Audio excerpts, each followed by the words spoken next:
여러분, 오늘 아침에 눈 뜨자마자 어떤 생각이 드셨나요? 아이고, 오늘은 뭐 하지? 또 하루가 지겹네 하며 한숨부터 나오셨나요? 아니면 오늘도 내 마음대로 신나는 하루 보내야지 하며 환하게 웃으며 하루를 시작하셨나요? 같은 아침이지만 누군가는 무겁게, 누군가는 가볍게 하루를 엽니다. 도대체 무엇이 노년의 팔자를 가를까요? 강남의 빌딩 한 채? 자식이 벤처기업 사장이면 뭐합니까? 바쁘다고 1년에 한 번 얼굴 보기도 힘듭니다. 그건 허울 좋은 껍데기지요. 수백억 수천억 자산가여도 병원에 누워 아무것도 못하면 그게 무슨 소용입니까?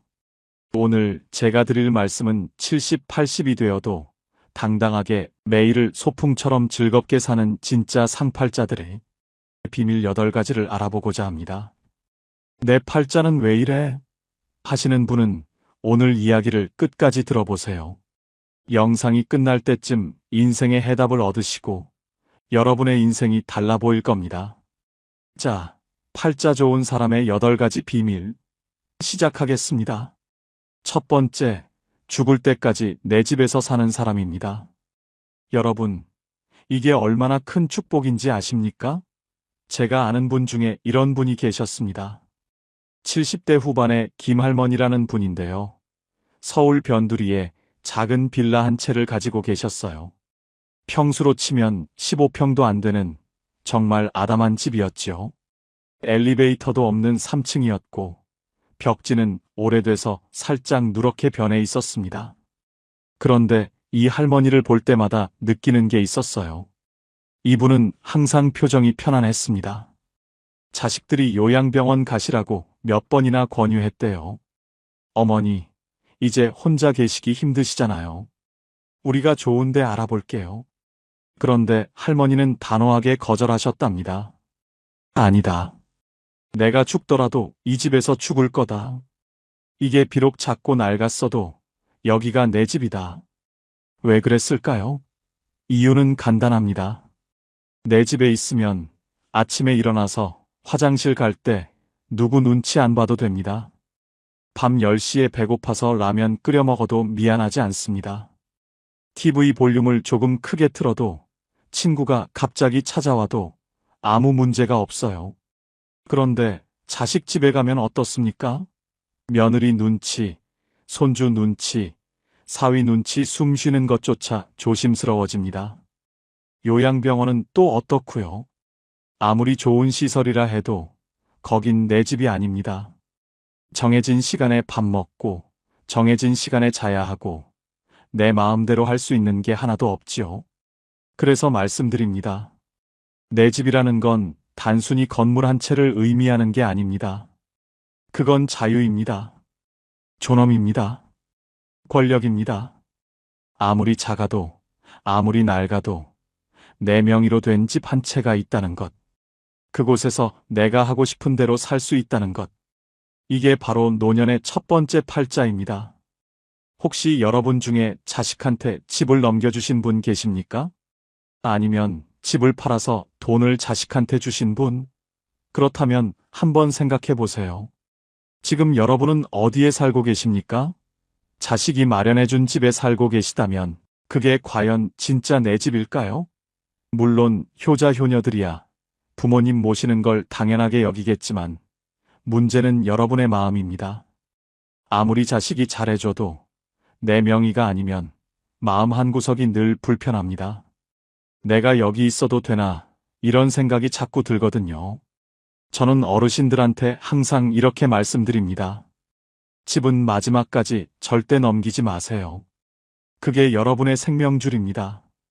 조금 강한 표현 같지만 이게 현실입니다. 내 집이 있어야 자식들 앞에서도 당당할 수 있고 내 인생의 마지막까지 주도권을 쥘 수 있습니다. 김할머니는 결국 그 작은 빌라에서 85세까지 사시다가 어느 봄날 아침 편안하게 돌아가셨습니다. 자식들이 발견했을 때 할머니는 당신이 평생 좋아하시던 베란다 자리에 앉아 계셨대요. 창문 너머로 아침 햇살이 쏟아지는 그 자리에서 말이지요. 장례식장에서 들은 이야기인데 할머니의 큰딸이 이렇게 말씀하시더군요. 어머니는 평생 당신이 원하는 대로 사셨어요. 마지막까지도요. 그게 어머니가 우리한테 주신 가장 큰 선물이에요. 내 집, 그게 얼마나 큰 축복인지 혹시 여러분은 생각해 보신 적이 있으신가요? 두 번째, 매달 꼬박꼬박 나오는 연금이 있는 사람입니다. 이게 정말 중요합니다. 왜냐하면 돈이라는 게 나이 들수록 단순히 물질적 가치를 넘어서거든요. 그건 자존심이고 자유이고 때로는 관계를 지키는 방패막이가 되기도 합니다. 제가 아는 두 분의 어르신 이야기를 해드리겠습니다. 비슷한 나이, 비슷한 환경인데 삶의 질이 완전히 다른 두 분이었어요. 한 분은 박할아버지, 평생 공무원으로 일하시다 정년 퇴임하신 분입니다. 매달 200만 원 정도의 연금이 나오셨죠. 또 한 분은 이 할아버지, 자영업을 하시다가 80 가까이 되어 은퇴하신 분인데 연금이 없으셨습니다.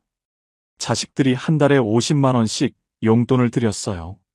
겉으로 보기엔 박할아버지가 돈이 더 많으니까 당연히 더 여유롭겠지 생각하실 겁니다. 맞습니다. 그런데 여기엔 돈의 액수보다 더 중요한 차이가 있었어요. 바로 누구 이름으로 나오는 돈인가 하는 겁니다. 박할아버지는 매달 20일이 되면 본인 통장으로 연금이 들어왔습니다. 아무한테도 손 벌릴 필요 없이 그냥 국가에서, 정확히는 당신이 평생 일한 대가로 자동으로 입금되는 돈이었지요. 할아버지는 그 돈으로 마트에서 장도 보시고 가끔 친구들 만나면 밥도 사시고 손주들한테 용돈도 주셨습니다. 누가 뭐라 하지 않아도 당신이 원하는 대로 쓰셨어요. 반면 이 할아버지는 어땠을까요? 매달 첫째 주 일요일 자식들이 모이는 날이면 큰아들이 봉투를 건네주었습니다. 아버지, 이번 달 용돈이요. 그 순간 할아버지 표정이 어땠는지 아십니까? 고맙긴 한데 어딘가 모르게 기가 죽어 보이셨어요. 봉투를 받으면서 고맙다, 고맙다 연신 말씀하시는데 그 고마움 뒤에 미안함이 묻어 있었습니다. 자식들도 억지로 주는 건 아니었지만 이 할아버지는 늘 눈치가 보이셨던 거지요. 더 안타까운 건 이 할아버지는 그 50만 원을 쓰는 것조차 조심스러워 하셨다는 겁니다. 애들이 번 돈인데 하시면서 본인 몸이 아파도 병원 가는 걸 미루시고 친구 만나는 것도 자제하셨어요. 돈의 액수가 문제가 아니었습니다. 내 돈이 아니라 자식 돈이라는 생각 때문에 그 돈을 쓸 때마다 마음에 빚이 쌓였던 겁니다. 여러분, 이게 연금의 힘입니다. 연금은 단순히 생활비가 아닙니다. 그건 노년의 자존심을 지켜주는 강력한 무기예요. 내 이름으로 나오는 돈이 있다는 것, 그래서 자식한테 손 안 벌려도 된다는 것, 이게 얼마나 큰 위안인지 모릅니다. 그래도 자식이 효자인데 뭐 어때요? 자식한테 받으면 되지. 이렇게 생각하실 수도 있습니다. 물론 그럴 수도 있지요. 하지만 말입니다. 아무리 효자라도 그 돈을 받을 때마다 부모 마음 한구석은 불편합니다.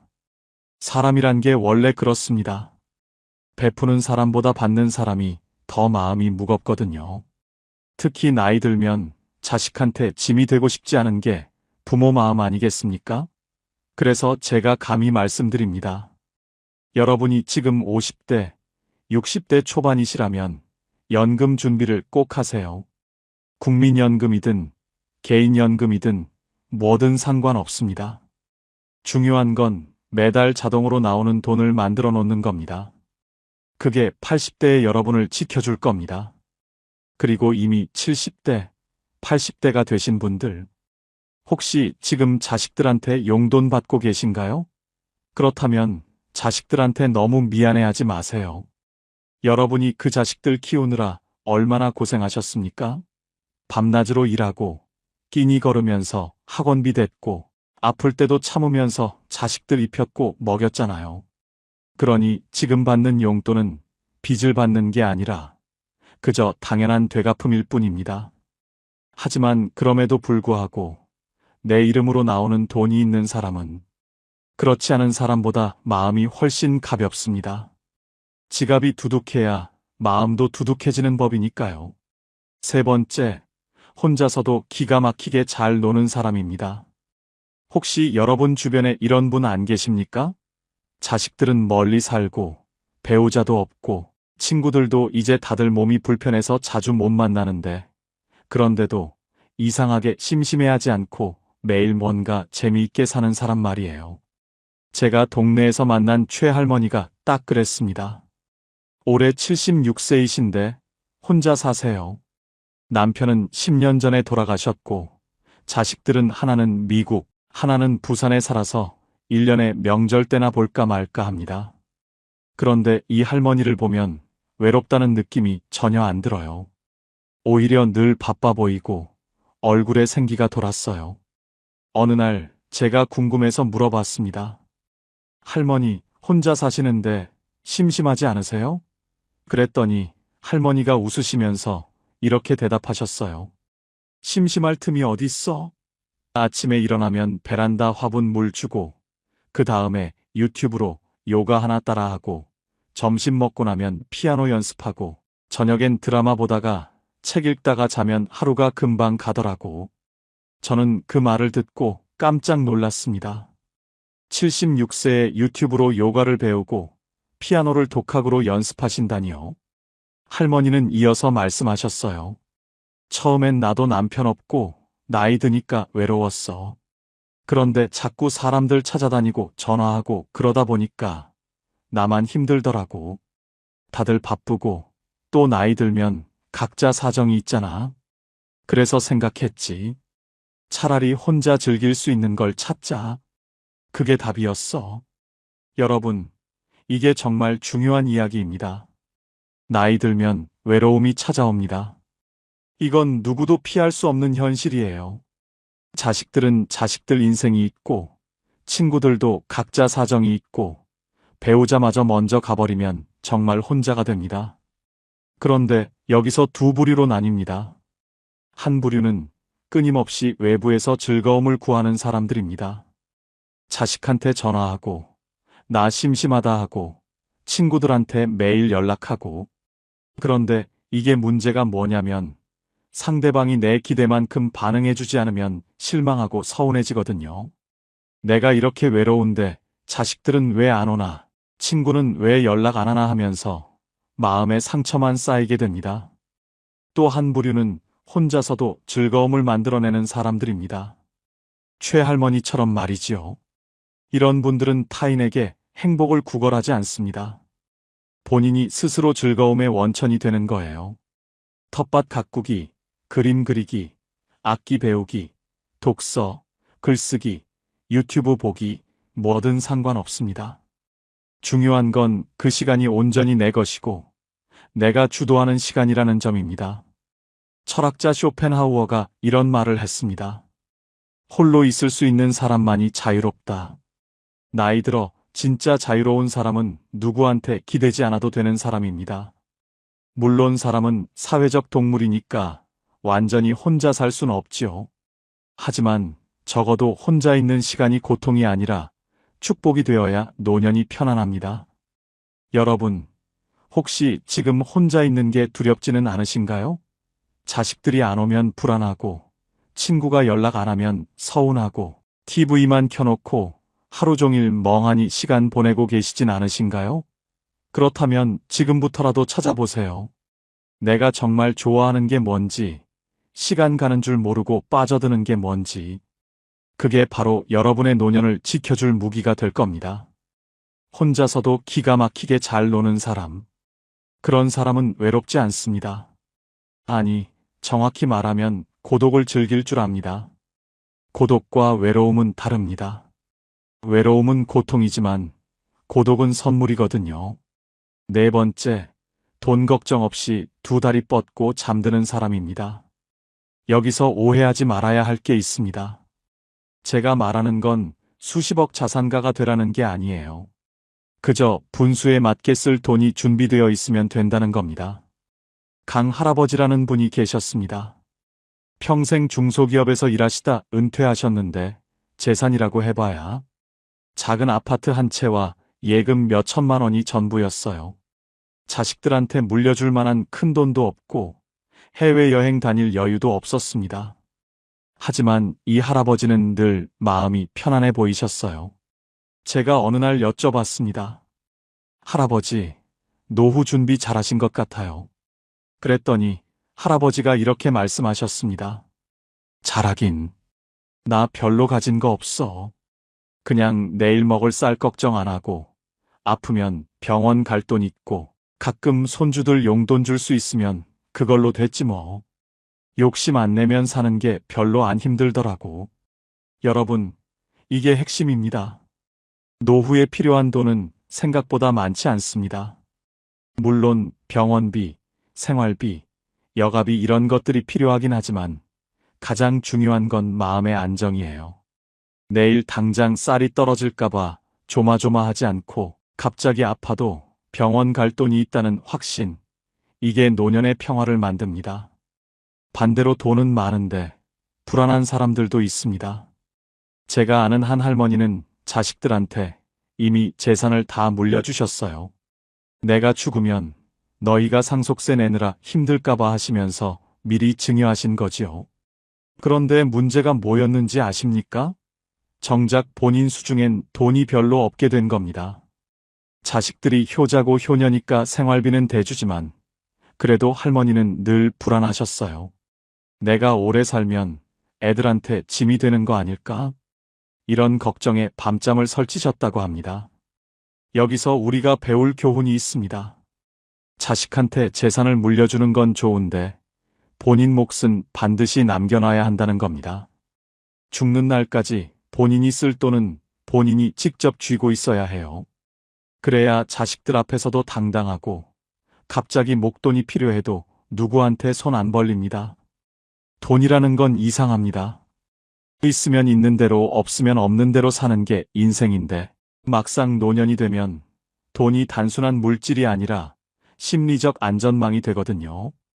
통장에 찍힌 숫자가 많고 적음을 떠나서 나 지금 괜찮아. 당분간 걱정 없어. 이렇게 생각할 수 있느냐 없느냐가 삶의 질을 완전히 바꿔놓습니다. 그래서 말씀드립니다. 여러분이 지금 60대, 70대 초반이시라면 자식한테 미리 다 주지 마세요. 집도 그렇고 현금도 그렇고 최소한 본인이 90세, 100세까지 살 거 생각하고 넉넉하게 남겨두세요. 자식들이 아버지, 어머니, 증여하면 세금 절약돼요. 이렇게 말할 수도 있는데 절대 속지 마세요. 세금 아끼려다가 노년에 자존감 잃으면 그게 무슨 소용입니까? 강 할아버지는 지금도 그 작은 아파트에서 편안하게 사십니다. 자식들한테 물려준 건 없지만 자식들이 오히려 할아버지를 더 존중합니다. 왜냐하면 할아버지는 아직도 경제적으로 독립적이시거든요. 돈 달라고 안 하고 오히려 명절 때마다 용돈을 주시니까 자식들 입장에서도 부담 없고 편한 겁니다. 여러분, 돈 걱정 없이 두 다리 뻗고 잔다는 게 뭔지 아십니까? 밤에 누워서 내일 뭘 먹지? 병원비는 어떡하지? 자식한테 또 손 벌려야 하나? 이런 생각 안 하는 겁니다. 그냥 편안하게 눈 감고 오늘도 괜찮았어. 내일도 괜찮을 거야. 이렇게 생각하며 잠드는 겁니다. 5번째, 내 몸이 내 말을 잘 듣는 사람입니다. 이게 정말 중요합니다. 아무리 돈이 많아도, 아무리 자식이 잘나도 내 몸을 내가 제어할 수 없으면 행복하기 어렵습니다. 조 할아버지라는 분이 계셨어요. 젊었을 때 사업을 크게 하셔서 재산이 꽤 많으셨습니다. 서울에 아파트도 여러 채 있고 자식들도 다 잘 컸어요. 그런데 70대 중반에 중풍이 오셨습니다. 왼쪽 몸이 마비되면서 걷지도 못하고 말도 어눌해지셨어요. 자식들이 좋은 요양병원에 모시고 간병인도 붙여드렸지만 할아버지 표정은 늘 어두웠습니다. 어느 날 제가 병문안을 갔더니 할아버지가 눈물을 글썽이시면서 이렇게 말씀하시더군요. 말이 잘 안 나오셔서 한참을 애쓰셨는데 간신히 이렇게 말씀하셨습니다. 돈이 소용없더라. 화장실도 혼자 못 가는데. 그 말을 듣고 저는 가슴이 먹먹했습니다. 평생 돈 벌느라 고생하시고 자식들 잘 키우시고 이제 편하게 사실 나이인데 정작 본인 몸을 본인이 컨트롤할 수 없으니 모든 게 무의미해진 겁니다. 반대로 윤 할머니는 어떠셨는지 말씀드리겠습니다. 올해 82세이신데 재산은 별로 없으세요. 작은 전셋집에서 혼자 사시는데 이 할머니는 매일 아침 30분씩 산책을 하십니다. 무릎도 좀 안 좋고 허리도 가끔 아프시지만 그래도 지팡이 짚고 천천히 동네 한 바퀴 도시는 겁니다. 그리고 집에 와서 혼자 밥 해 드시고 청소하시고 빨래하시고 모든 걸 혼자 하세요. 제가 물어봤습니다. 할머니, 힘드시지 않으세요? 할머니가 웃으시면서 말씀하셨어요. 힘들긴 한데 그래도 내 몸이 내 말을 들으니까 다행이지. 요새 내 또래들 보면 다들 누워 지내거나 휠체어 타고 다니는데 나는 비록 느려도 내 발로 걷잖아. 그게 얼마나 큰 행운인지 몰라. 여러분, 이게 노년의 진실입니다. 건강이 전부는 아니지만 건강 없이는 아무것도 의미가 없습니다. 아무리 좋은 집에 살아도 침대에서 못 일어나면 무슨 소용이고 아무리 맛있는 음식이 있어도 씹지 못하면 무슨 의미가 있겠습니까? 아무리 자식들이 효자라 해도 본인이 화장실도 혼자 못 가면 얼마나 서럽고 창피하겠습니까? 그래서 지금부터라도 여러분 몸을 아끼셔야 합니다. 젊었을 때는 몸이 튼튼해서 조금 무리해도 금방 회복되지만 나이 들면 한번 망가진 몸은 다시 돌이키기 힘듭니다. 무릎이 아프면 무리하지 말고 허리가 안 좋으면 쉬고 당뇨가 있으면 음식 조절하고 고혈압이 있으면 약 꼬박꼬박 챙겨 드시고 나 이제 늙었는데 뭐 건강 관리를 해? 이렇게 포기하시는 분들이 계시는데 절대 그러지 마세요. 70대도 80대도 지금부터 관리하면 달라집니다. 물론 젊었을 때처럼 팔팔하게 되진 않겠지만 적어도 내가 하고 싶은 걸 내 몸으로 할 수 있는 상태는 유지할 수 있습니다. 윤 할머니는 82세에도 본인이 먹고 싶은 반찬을 직접 만들어 드시고 청소하시고 빨래하시고 산책도 하십니다. 물론 예전처럼 빠르게 못 하시고 중간중간 쉬면서 하시지만 그래도 본인이 직접 하신다는 게 중요합니다. 그게 자존감을 지켜줍니다. 나 아직 쓸모 있어. 아직 할 수 있어. 이런 생각이 노년을 버티게 해주는 힘이거든요. 내 몸이 내 말을 잘 듣는 사람.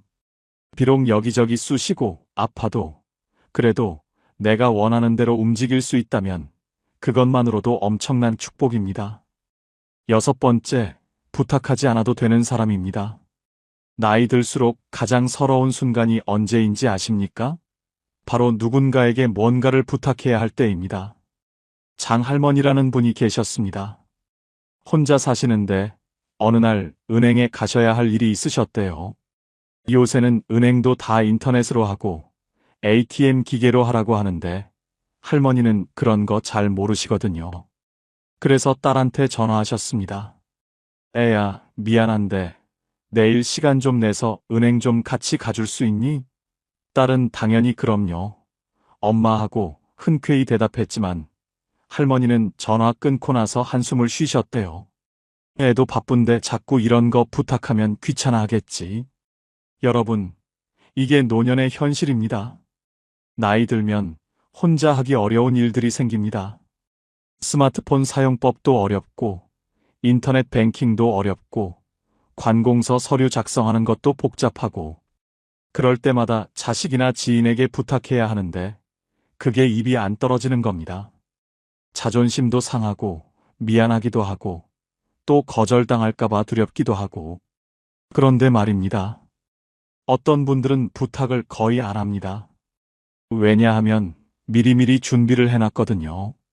예를 들어 요즘 시대에 맞춰서 스마트폰 사용법을 조금씩이라도 배워놓은 분들, 인터넷 뱅킹을 천천히라도 혼자 할 수 있는 분들, 혹은 동사무소 가서 서류 작성할 때 직원한테 물어보면서라도 혼자 처리할 수 있는 분들, 이런 분들은 자식들한테 연락하는 빈도가 훨씬 적습니다. 나이 들었는데 무슨 스마트폰을 배워하시는 분들 계시는데 천만의 말씀입니다. 지금이라도 배우세요. 완벽하게 못해도 됩니다. 그냥 기본적인 것만이라도 하시면 됩니다. 전화 걸기, 문자 보내기, 사진 찍기, 유튜브 보기, 은행 앱에서 잔액 확인하기. 이 정도만 하셔도 자식한테 부탁할 일이 절반으로 줍니다. 그리고 또 하나 중요한 게 있습니다. 병원 갈 때예요. 나이 들면 병원 갈 일이 많아지는데 그때마다 자식한테 병원 같이 가자 하면 자식들도 부담스럽습니다. 물론 큰 수술이나 중요한 진료는 당연히 함께 가야겠지만 단순히 약 타러 가거나 정기검진 받으러 갈 때는 혼자 가실 수 있으면 좋습니다. 택시 타고 병원 가서 진료받고 약 타고 다시 집에 오는 거. 이게 가능하면 자식들도 훨씬 마음 편하고 본인도 당당합니다. 물론 모든 걸 혼자 다 하라는 게 아닙니다. 도움이 정말 필요할 땐 당연히 부탁하셔야지요. 하지만 부탁을 최소화할 수 있는 능력, 그게 노년의 자존감을 지켜줍니다. 나 아직 혼자 할 수 있어. 아직 쓸모 있어. 이런 생각이 우리를 젊게 만들거든요. 부탁하지 않아도 되는 사람. 누군가에게 고맙지만 미안하지 않은 노후. 이게 6번째 팔자입니다. 7번째, 오늘 하루를 이유 없이 만족하는 사람입니다. 이게 사실 가장 어려우면서도 가장 중요한 팔자일지도 모릅니다. 여러분, 혹시 요즘 이런 생각하시진 않으신가요? 오늘 뭐 특별한 일도 없었는데 그냥 평범하게 밥 먹고 TV 보고 그렇게 하루가 갔네 그러면서 왠지 허전하고 공허한 느낌. 뭔가 의미 있는 일을 해야 할 것 같은데 막상 하루를 돌아보면 별로 한 게 없는 것 같고 이런 마음 말입니다. 그런데 정할아버지는 다르셨습니다. 올해 78세이신데 이분은 특별한 취미도 없고 큰 계획도 없으세요. 그냥 아침에 일어나서 세수하고 아침 먹고 동네 한 바퀴 걷고 점심 먹고 낮잠 자고 저녁 먹고 TV 보다가 책 조금 읽고 주무세요. 매일 똑같은 일상입니다. 제가 물어봤습니다. 할아버지, 매일 똑같은데 심심하지 않으세요?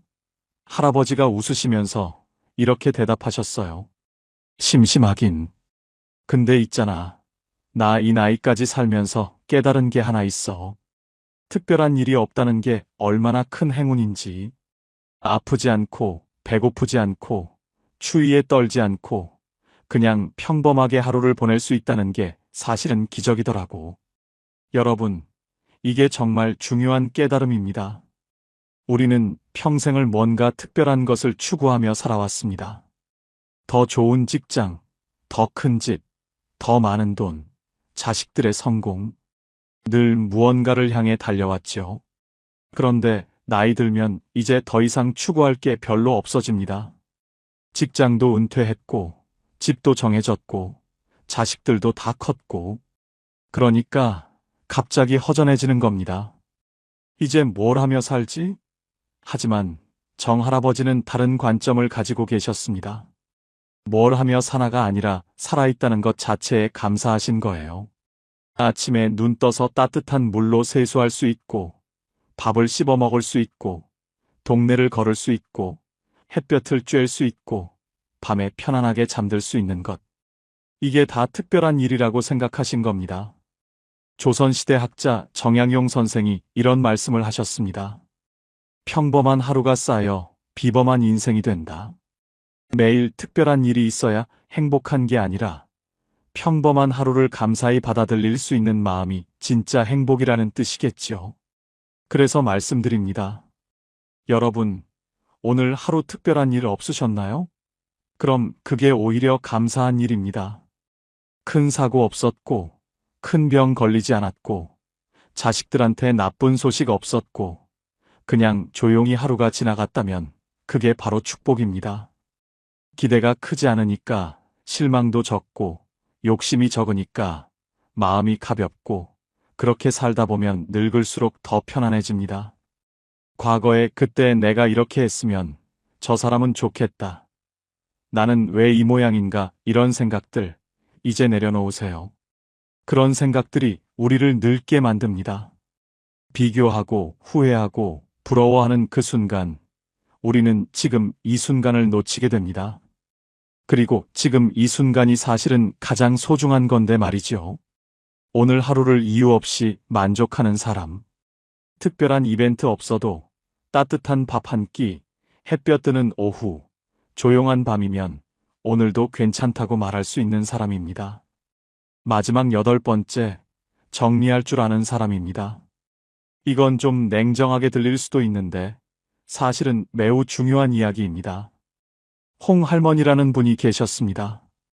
이분은 평생 친구 관계를 매우 소중히 여기신 분이었어요. 젊었을 때부터 친구들과 자주 만나고 연락하고 모임도 열심히 참석하셨지요. 그런데 70대 중반이 되면서 할머니는 점점 피곤해지기 시작하셨습니다. 왜냐하면 친구들 중에 몇 분은 할머니를 만날 때마다 자기 자식 자랑만 하시고 또 몇 분은 늘 부정적인 이야기만 하셨거든요. 우리 며느리가 얼마나 못됐는지 아냐? 요새 세상 정말 살기 힘들어. 나 요즘 이것저것 다 아파서 죽을 것 같아. 만날 때마다 이런 이야기만 듣다 보니 할머니는 친구 만나고 나면 오히려 기분이 안 좋아졌습니다. 어느 날 할머니가 결심을 하셨습니다. 이제 나도 나이 들었는데 힘든 관계까지 억지로 유지할 필요 없겠다. 그래서 조용히 서서히 연락을 줄이기 시작하셨어요. 먼저 전화 안 하고 모임 참석도 빼기 시작하고 처음엔 좀 미안하고 불안하셨대요. 내가 너무 이기적인 건가? 친구들이 서운해하면 어떡하지? 그런데 시간이 지나니까 오히려 마음이 편해지더랍니다. 지금 할머니는 진짜 편한 친구 2~3명하고만 연락하며 지내십니다. 만나면 서로 기분 좋아지고 웃음이 나오고 헤어질 때 아쉬운 그런 친구들이요. 할머니가 말씀하시더군요.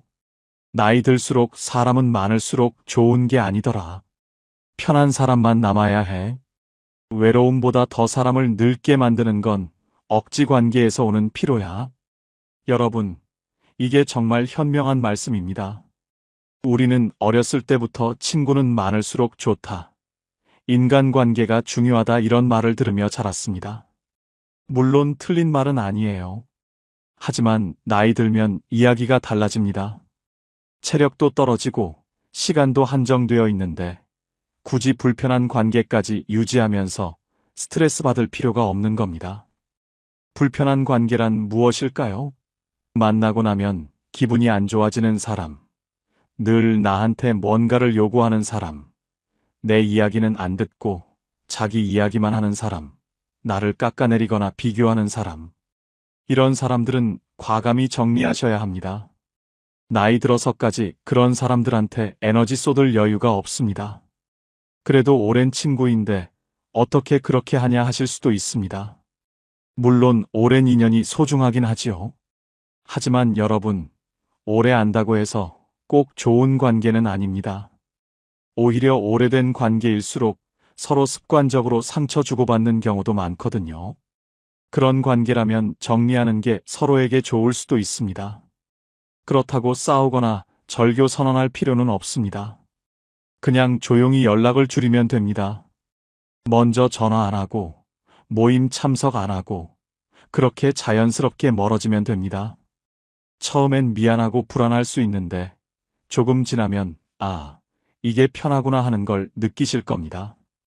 그리고 중요한 건 사람을 정리한다고 해서 외로워지는 게 아니라는 겁니다. 오히려 정리하고 나면 진짜 소중한 사람들이 보입니다. 만나면 편하고 웃음이 나오고 서로 힘이 되는 그런 사람들 말이죠. 그런 사람 한두 명만 있어도 노년은 외롭지 않습니다. 연락이 줄어도 불안하지 않은 사람, 혼자여도 초조하지 않은 사람, 불편한 관계는 조용히 내려놓을 줄 아는 사람. 이런 사람은 이미 팔자를 다 타고난 사람입니다. 자, 여러분. 지금까지 나이 들어 세상에서 가장 팔자 좋은 사람의 8가지 특징에 대해 말씀드렸습니다. 다시 한번 정리해 볼까요? 첫째, 죽을 때까지 내 집에서 사는 사람. 둘째, 매달 꼬박꼬박 나오는 연금이 있는 사람. 셋째, 혼자서도 기가 막히게 잘 노는 사람. 넷째, 돈 걱정 없이 2다리 뻗고 잠드는 사람. 다섯째, 내 몸이 내 말을 잘 듣는 사람. 여섯째, 부탁하지 않아도 되는 사람. 일곱째, 오늘 하루를 이유 없이 만족하는 사람. 여덟째, 사람을 정리할 줄 아는 사람. 혹시 여러분은 이 중에서 몇 가지나 가지고 계신가요? 8개 다 가지고 계시다면 축하드립니다. 여러분은 이미 최고의 팔자를 타고난 분입니다. 4개나 5개 정도 가지고 계시다면 그것도 충분히 훌륭합니다. 완벽한 사람은 없으니까요. 그리고 만약 하나도 없다고 느끼신다면 걱정하지 마세요. 지금부터라도 하나씩 만들어 가시면 됩니다. 중요한 건 말입니다. 이 8가지는 사실 돈이나 지위로 살 수 있는 게 아니라는 겁니다. 이건 태도이고 선택이고 마음가짐입니다. 내 집에서 산다는 건 결국 독립적으로 살겠다는 의지고, 연금이 있다는 건 미리 준비했다는 거고, 혼자 잘 논다는 건 스스로를 사랑한다는 거고, 돈 걱정 없이 잔다는 건 분수를 안다는 거고, 몸이 말을 듣는다는 건 평소에 관리했다는 거고, 부탁 안 한다는 건 자립심이 있다는 거고, 하루에 만족한다는 건 감사할 줄 안다는 거고, 사람을 정리한다는 건 용기가 있다는 겁니다. 결국 이 모든 건 나를 존중하고 나를 지키는 삶으로 귀결됩니다. 나이 들수록 남한테 기대지 않고 남과 비교하지 않고 내 방식대로 당당하게 사는 것. 이게 진짜 팔자 좋은 사람의 모습입니다. 여러분, 오늘 이 이야기를 들으시면서 혹시 마음에 와닿는 부분이 있으셨나요? 아니면 나도 저렇게 살고 싶다 하는 생각이 드셨나요? 그렇다면 오늘부터 작은 것 하나라도 시작해 보세요.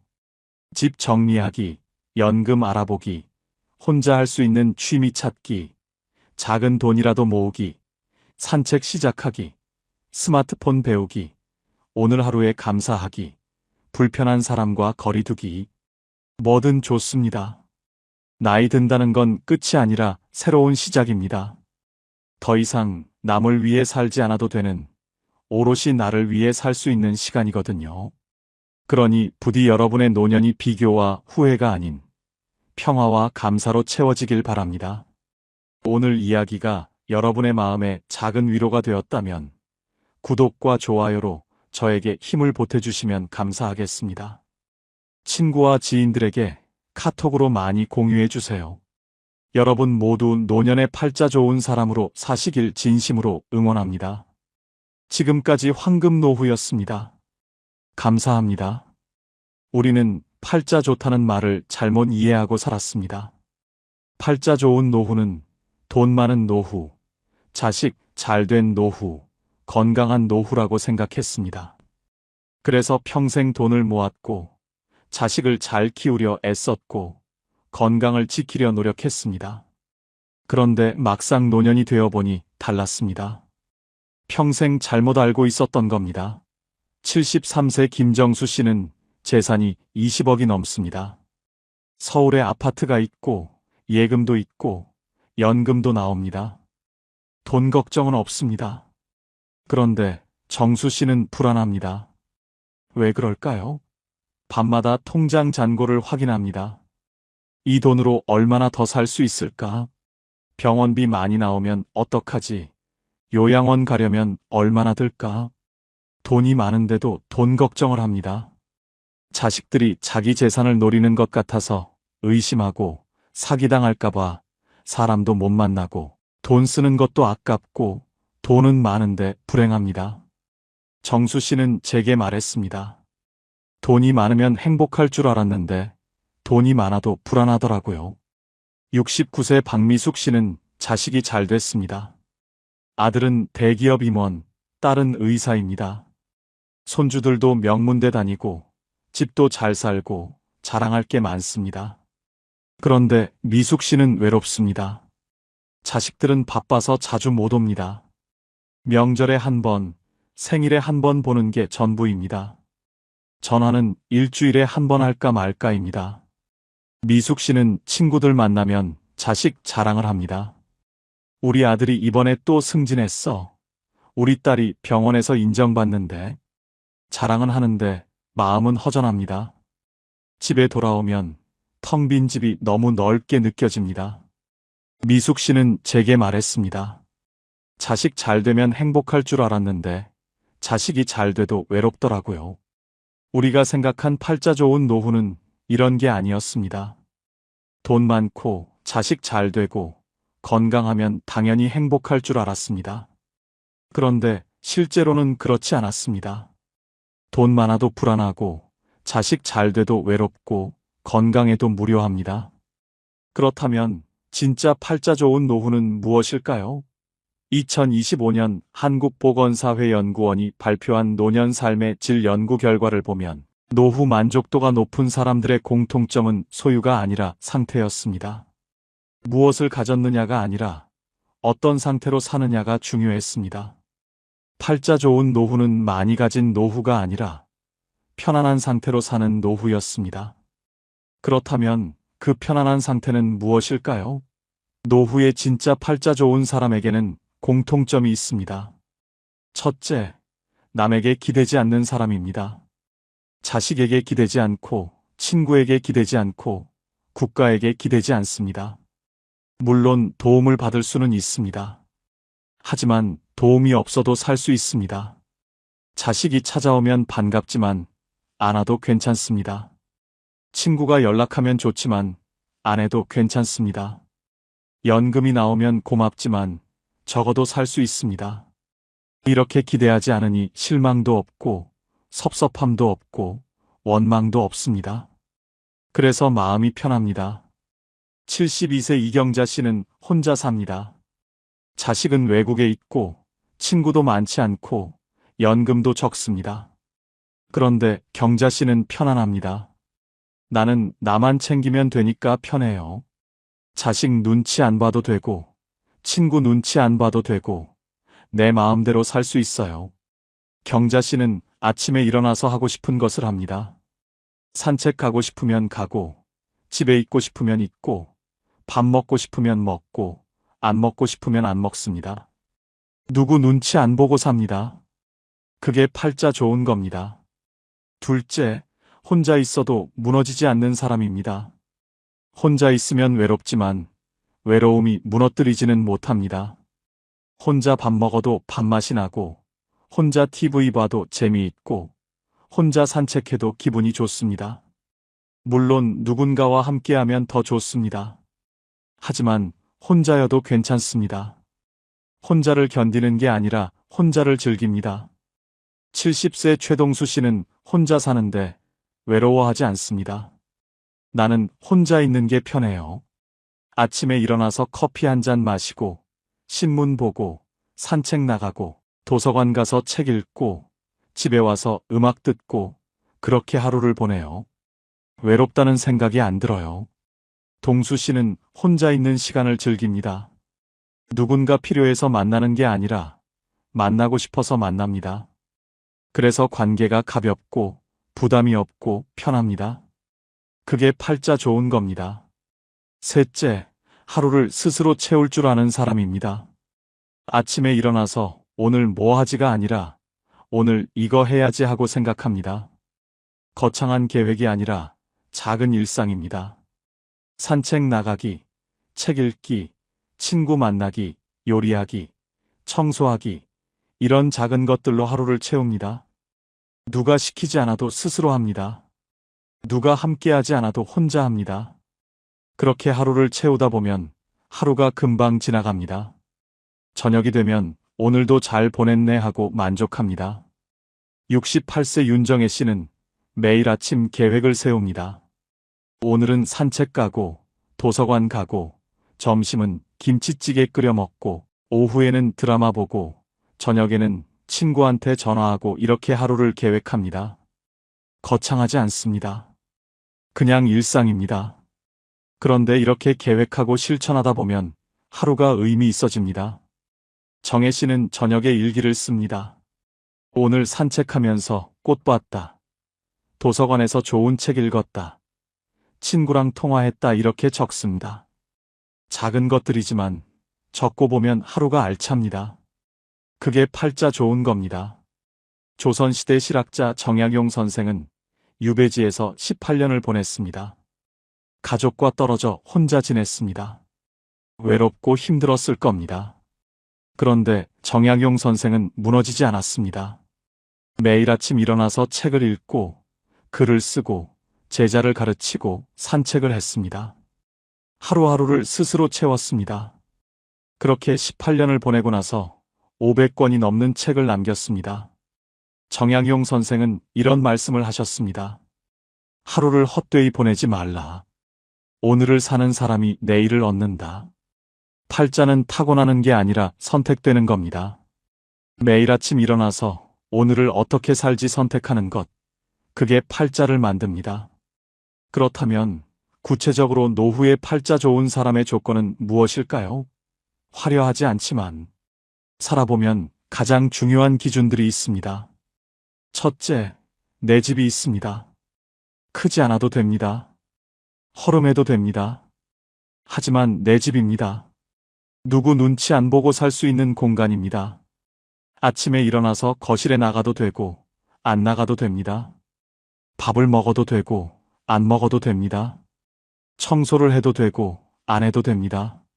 내 마음대로입니다. 월세로 사는 노인은 불안합니다. 언제까지 여기 살 수 있을까? 집주인이 나가라고 하면 어디로 가지? 이런 걱정을 합니다. 자식 집에 사는 노인도 불편합니다. 거실에 나가려다가 며느리 눈치 보고 냉장고 열려다가 사위 눈치 보고 방에만 있습니다. 하지만 내 집이 있으면 자유롭습니다. 그게 팔자 좋은 겁니다. 둘째, 빚이 없습니다. 돈이 많지 않아도 됩니다. 하지만 빚은 없습니다. 갚아야 할 돈이 없으니 마음이 편합니다. 매달 이자 걱정 안 해도 되고 독촉 전화 받을 일도 없고 밤에 편하게 잠을 잡니다. 빚이 있는 노인은 잠을 못 잡니다. 밤마다 계산기를 두드립니다. 이자가 얼마지? 원금은 언제 갚지? 죽기 전에 갚을 수 있을까? 걱정이 끝이 없습니다. 하지만 빚이 없으면 편합니다. 적게 살아도 내 것이니까 편합니다. 그게 팔자 좋은 겁니다. 셋째, 고정 수입이 있습니다. 크지 않아도 됩니다. 하지만 매달 일정하게 들어옵니다. 연금이든 임대 수입이든 이자 수입이든 뭐든 매달 들어오는 돈이 있습니다. 이 돈으로 관리비 내고 밥 사 먹고 병원 가고 그렇게 살 수 있습니다. 고정 수입이 없는 노인은 불안합니다. 이번 달은 어떻게 살지? 다음 달은 어떻게 하지? 걱정이 끝이 없습니다. 하지만 고정 수입이 있으면 편합니다. 적어도 계획을 세울 수 있습니다. 그게 팔자 좋은 겁니다. 넷째, 몸이 아직 내 말을 듣습니다. 건강하지 않아도 됩니다. 여기저기 아픈 데가 있어도 됩니다. 하지만 내가 움직이고 싶으면 움직일 수 있습니다. 화장실 혼자 갈 수 있고, 밥 혼자 먹을 수 있고, 옷 혼자 입을 수 있습니다. 완전히 건강하지 않아도 기본적인 것은 혼자 할 수 있습니다. 누워있는 노인은 불행합니다. 화장실 가려면 누군가 도와줘야 하고, 밥 먹으려면 떠먹여줘야 하고, 옷 입으려면 입혀줘야 합니다. 자존심이 상합니다. 하지만 혼자 움직일 수 있으면 자유롭습니다. 그게 팔자 좋은 겁니다. 다섯째, 교통이 편합니다. 집 근처에 버스 정류장이 있고, 지하철역이 있고, 마트가 있고, 병원이 있습니다. 걸어서 갈 수 있는 거리에 다 있습니다. 외진 곳에 사는 노인은 불편합니다. 장 보러 가려면 택시 타야 하고, 병원 가려면 자식 차 얻어 타야 하고, 나갈 때마다 눈치 봅니다. 하지만 교통이 편하면 자유롭습니다. 버스 타고 어디든 갈 수 있습니다. 그게 팔자 좋은 겁니다. 여섯째, 혼자 밥을 먹을 수 있습니다. 누군가 차려주지 않아도 됩니다. 혼자 라면 끓여 먹고, 밥 해 먹고, 김치 꺼내 먹습니다. 맛있지 않아도 됩니다. 거창하지 않아도 됩니다. 하지만 혼자 해 먹을 수 있습니다.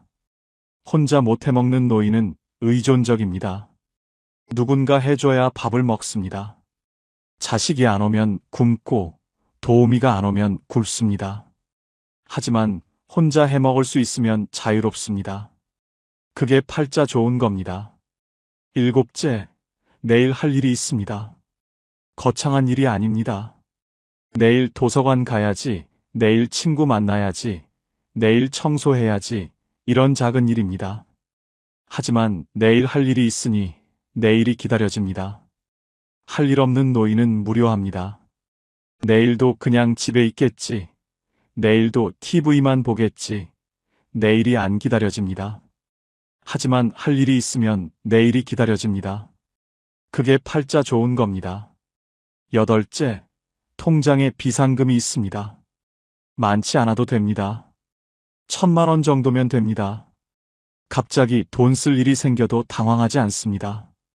이가 아파서 치과 가야 하면 가고, 안경이 망가져서 새로 맞춰야 하면 맞추고, 보일러가 고장나서 고쳐야 하면 고칩니다. 비상금 없는 노인은 불안합니다. 갑자기 돈 쓸 일이 생기면 자식한테 손 벌려야 합니다. 하지만 비상금이 있으면 편합니다. 그게 팔자 좋은 겁니다. 아홉째, 마음 편한 사람이 한 명 있습니다.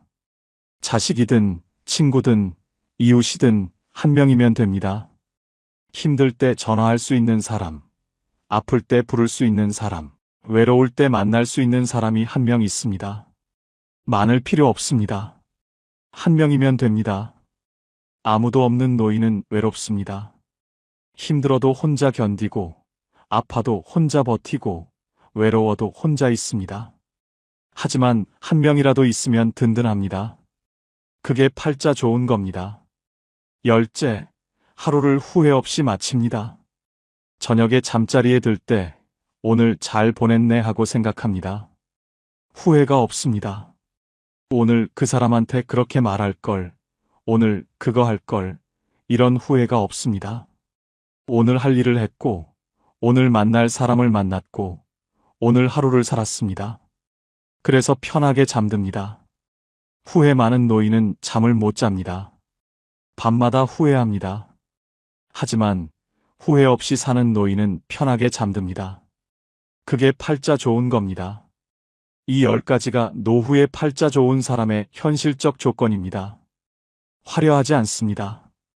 거창하지 않습니다. 하지만 살아보니 가장 중요한 것들입니다. 이 중에서 5가지만 있어도 노후는 편안합니다. 10가지 다 있으면 노후는 축복입니다. 인생은 버텨낸 사람이 아니라 자기 하루를 지킨 사람이 이깁니다. 버티는 건 괴롭습니다. 이를 악물고 버티고, 참고 버티고, 견디고 버팁니다. 하지만 자기 하루를 지키는 건 편합니다. 오늘 하루 내가 하고 싶은 것 하나 하고, 내가 먹고 싶은 것 하나 먹고, 내가 만나고 싶은 사람 하나 만나고, 그렇게 하루를 지킵니다. 버티는 사람은 언젠가 무너집니다. 하지만 하루를 지키는 사람은 무너지지 않습니다. 오늘 하루를 지켰으니 내일도 지킬 수 있습니다. 그렇게 하루하루 지키다 보면 1년이 되고 10년이 됩니다. 성공이 아니라 존엄이 노후의 기준입니다. 노후는 뭔가를 이루는 시간이 아닙니다. 뭔가를 지키는 시간입니다. 내 자존심을 지키고, 내 자유를 지키고, 내 하루를 지킵니다. 크게 성공하지 않아도 됩니다. 하지만 존엄은 지켜야 합니다. 누구한테 손 벌리지 않고, 누구한테 눈치 보지 않고, 내 힘으로 삽니다. 그게 존엄입니다. 그리고 그 존엄이 노후를 지킵니다. 70대가 넘어서야 깨달은 분들이 한결같이 말씀하셨습니다. 진작 알았더라면 얼마나 좋았을까 하지만 지금 이 이야기를 들으신 여러분은 다릅니다. 여러분은 그들보다 앞서 있습니다. 노후에 가장 팔자 좋은 사람은 대단한 사람이 아니라 오늘 하루를 스스로 책임질 수 있는 사람입니다. 아침에 눈 뜨고, 밥 먹고, 산책 나가고, 사람 만나고, 책 읽고, 저녁에 편하게 잠드는 사람입니다. 거창하지 않습니다. 하지만 그게 팔자 좋은 삶입니다. 우리는 평생 주는 것만 배웠지, 멈추는 것은 배우지 못했습니다. 하지만 이제는 압니다. 조금 덜 해주는 것도 사랑이라는 걸요. 이제는 조금 짐을 내려놓아도 됩니다. 이제는 나를 위해 살아도 됩니다. 평범하지만 소소하고 행복한 여러분의 인생을 즐기세요. 여러분의 노후가 행복하시길 진심으로 응원합니다. 지금까지 황금 노후였습니다. 감사합니다. 노후의 팔자 좋다는 말, 우리는 언제부터 돈 많고 자식 잘된 사람을 떠올리게 되었을까요? 강남에 아파트 서너 채 가진 사람, 자식이 의사나 변호사인 사람, 해외여행 자주 다니는 사람. 그런 사람들을 보면서 저 사람 참 팔자 좋다고 말합니다. 하지만 정말 그럴까요? 진짜 팔자 좋은 노후는 버틸 필요가 없는 삶입니다. 누구 눈치 안 보고, 누구한테 기대지 않고, 혼자 있어도 무너지지 않고, 오늘 하루를 스스로 채울 수 있는 삶. 그게 진짜 상팔자입니다. 오늘 이 이야기를 끝까지 들으시면 노후를 천국처럼 사는 사람들의 공통점을 분명히 알게 되실 겁니다. 옛사람들은 인생길을 걸으며 나누는 담담한 이야기를 노정한담이라고 불렀습니다. 목적지보다 그 길 위에서 나눈 말들이 더 오래 남았지요. 급하게 답을 찾으려 하지 않고 그저 걸으며 서로의 이야기를 듣고 가끔 고개를 끄덕이고 그렇게 함께 길을 걷는 것. 그게 노정한담이었습니다. 나이가 들수록 우리는 더 많은 조언보다 이해받는 이야기를 원합니다. 누군가 나를 가르치려 들기보다 내 이야기를 들어주고 그럴 수 있지요 하고 고개를 끄덕여주는 사람을 찾게 됩니다. 그리고 노후가 될수록 신기한 일이 벌어집니다. 누군가는 점점 편안해지고 누군가는 더 불안해집니다. 똑같이 나이를 먹는데 어떤 사람은 하루하루가 평온하고 어떤 사람은 하루하루가 무거워집니다. 놀랍게도 그 차이는 돈, 자식, 명예 때문이 아닙니다. 돈 많은 노인이 불안해하고 자식 잘된 노인이 외로워하고 명예 있던 노인이 초라해하는 경우를 우리는 주변에서 봅니다. 반대로 돈은 많지 않아도 평온한 노인, 자식과 자주 만나지 않아도 담담한 노인, 크게 이룬 것 없어도 당당한 노인도 있습니다. 실제 노년 상담 사례에서도 삶의 만족도를 가르는 기준은 전혀 다른 곳에 있었습니다. 재산 규모도 아니고 자식의 성공도 아니고 건강 상태도 아니었습니다. 그렇다면 무엇이 노후를 가른 걸까요? 오늘은 인생 후반길에서 만난 가장 팔자 좋은 사람의 공통점을 노정한담처럼 조용히 나눠보려 합니다. 화려하지 않지만 살아보니 가장 중요했던 것들, 당연해 보이지만 지켜보니 가장 어려웠던 것들, 그 이야기를 시작합니다. 우리는 팔자 좋다는 말을 잘못 이해하고 살았습니다. 팔자 좋은 노후는 돈 많은 노후, 자식 잘된 노후, 건강한 노후라고 생각했습니다. 그래서 평생 돈을 모았고, 자식을 잘 키우려 애썼고, 건강을 지키려 노력했습니다. 그런데 막상 노후가 되어보니 달랐습니다. 73세 김정수 씨는 재산이 20억이 넘습니다.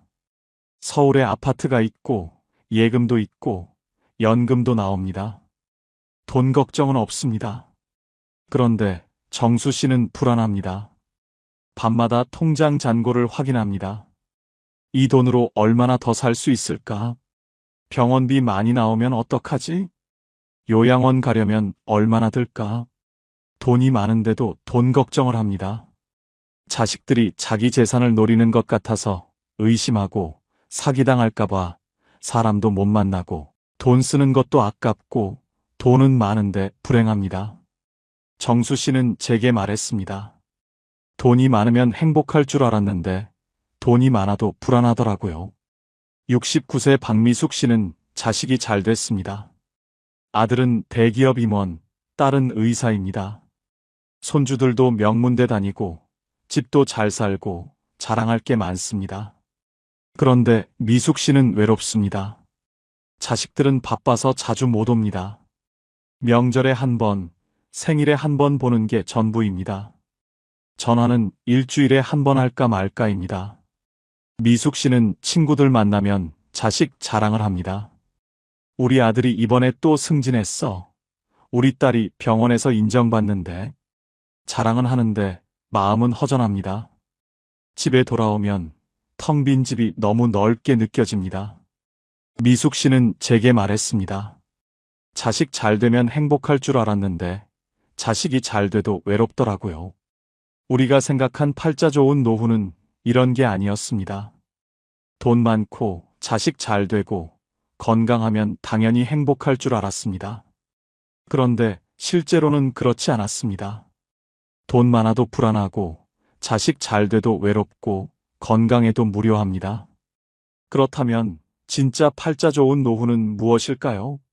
2025년 한국보건사회연구원이 발표한 노년 삶의 질 연구 결과를 보면 노후 만족도가 높은 사람들의 공통점은 소유가 아니라 상태였습니다. 무엇을 가졌느냐가 아니라 어떤 상태로 사느냐가 중요했습니다. 팔자 좋은 노후는 많이 가진 노후가 아니라 편안한 상태로 사는 노후였습니다. 그렇다면 그 편안한 상태는 무엇일까요? 노후에 진짜 팔자 좋은 사람에게는 공통점이 있습니다. 첫째, 남에게 기대지 않는 사람입니다.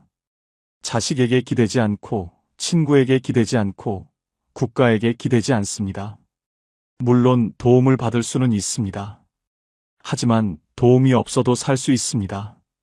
자식이 찾아오면 반갑지만 안 와도 괜찮습니다. 친구가 연락하면 좋지만 안 해도 괜찮습니다. 연금이 나오면 고맙지만 적어도 살 수 있습니다. 이렇게 기대하지 않으니 실망도 없고 섭섭함도 없고 원망도 없습니다. 그래서 마음이 편합니다. 72세 이경자 씨는 혼자 삽니다. 자식은 외국에 있고 친구도 많지 않고 연금도 적습니다. 그런데 경자 씨는 편안합니다. 나는 나만 챙기면 되니까 편해요. 자식 눈치 안 봐도 되고 친구 눈치 안 봐도 되고 내 마음대로 살 수 있어요. 경자 씨는 아침에 일어나서 하고 싶은 것을 합니다. 산책 가고 싶으면 가고 집에 있고 싶으면 있고 밥 먹고 싶으면 먹고 안 먹고 싶으면 안 먹습니다. 누구 눈치 안 보고 삽니다. 그게 팔자 좋은 겁니다. 둘째, 혼자 있어도 무너지지 않는 사람입니다. 혼자 있으면 외롭지만 외로움이 무너뜨리지는 못합니다. 혼자 밥 먹어도 밥맛이 나고 혼자 TV 봐도 재미있고 혼자 산책해도 기분이 좋습니다. 물론 누군가와 함께하면 더 좋습니다. 하지만 혼자여도 괜찮습니다. 혼자를 견디는 게 아니라 혼자를 즐깁니다. 70세 최동수 씨는 혼자 사는데 외로워하지 않습니다. 나는 혼자 있는 게 편해요. 아침에 일어나서 커피 한 잔 마시고 신문 보고 산책 나가고 도서관 가서 책 읽고 집에 와서 음악 듣고 그렇게 하루를 보내요. 외롭다는 생각이 안 들어요.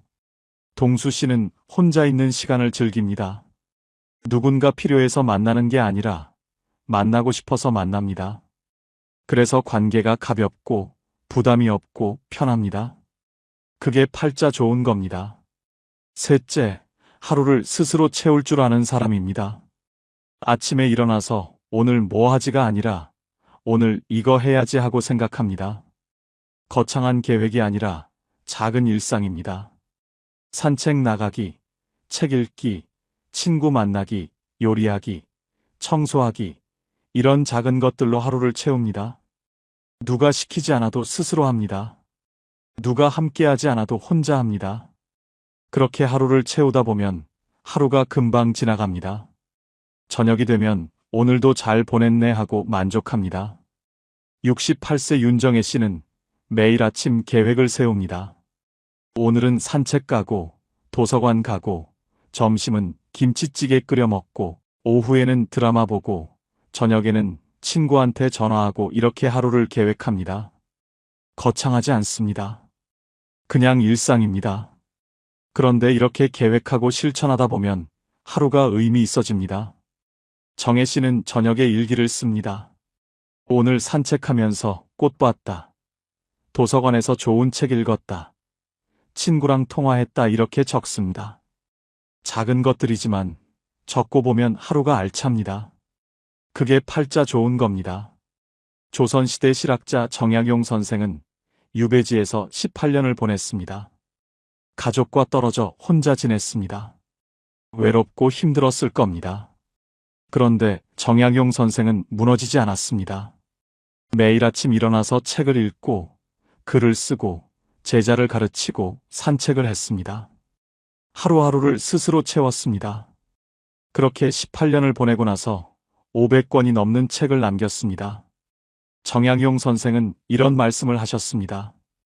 하루를 헛되이 보내지 말라. 오늘을 사는 사람이 내일을 얻는다.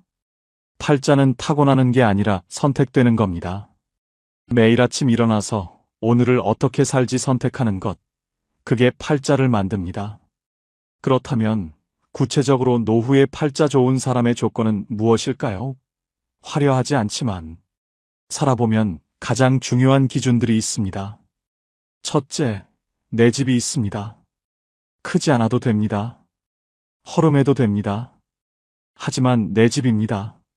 누구 눈치 안 보고 살 수 있는 공간입니다. 아침에 일어나서 거실에 나가도 되고 안 나가도 됩니다. 밥을 먹어도 되고 안 먹어도 됩니다. 청소를 해도 되고 안 해도 됩니다. 내 마음대로입니다. 월세로 사는 노인은 불안합니다. 언제까지 여기 살 수 있을까? 집주인이 나가라고 하면 어디로 가지? 이런 걱정을 합니다. 자식 집에 사는 노인도 불편합니다. 거실에 나가려다가 며느리 눈치 보고 냉장고 열려다가 사위 눈치 보고 방에만 있습니다.